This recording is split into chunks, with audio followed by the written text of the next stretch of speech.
Welcome, everyone.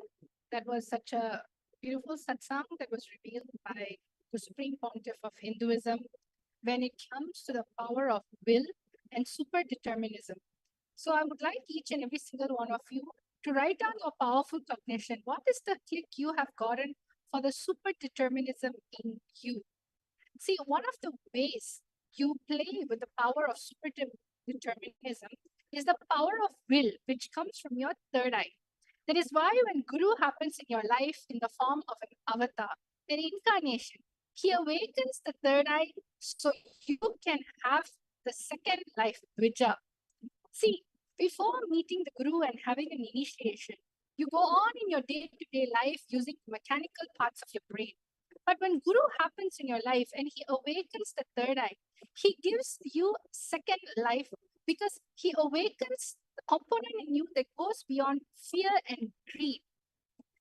He awakens the component in you in which you will be aligned to the cosmic will. So now what we're going to be doing is we're going to be manifesting the power of remote vision. See, when it comes to cosmic will, when you're connecting to Swamiji in the third eye has no limitation, like the way the two eyes has limitation. Unless something is brought in front of it, light enters it, only then it will see. But the power of Dura Drishti, which was written in the Vedas and Agamas by Paramashiva as one of the power, when almost all the ancient scriptures writes about third eye, because only with the third eye will you not only be able to see what is beyond your sight, but you'll be able to connect to the actual form of gods and goddesses. See, people might say, why should we have the third eye? Only then you will see the real true form of the divine itself, which is much more than this body. So now let's start play with the power of Dura Drishti, which is the power of remote vision. Today we're going to go into scanning houses. So before that, let's all start with the Shastra Pramana. And as you know, the remote vision power comes from the Vijnana Bhairava Tantra, Sutra 92, Dharana 69. And with your head, neck, and spine in a straight line, remembering Swamiji in the third eye. Vyomakaram swamatmanam dhyayedik-piranavritam nirashraya-chiti shaktihi swarupam darshayet tada. Now, what we're going to be doing for the first round is we are going to be manifesting the power of scanning a house. All right. We're going to be manifesting the power of scanning a house. So all of us, I'm going to be putting the house round number 1. And in round number 1, you are going to be scanning the living room. So you're going to connect to Swamiji in the third eye and you're going to chant the Mahavakya. And for this house, you are going to scan the living room and describe what are the colors, the shape, the size, the material, the design, and additional special items that is there in the living room. Let us all start. Let's chant the Mahavakya. Om Nithyananda Paramashivoham.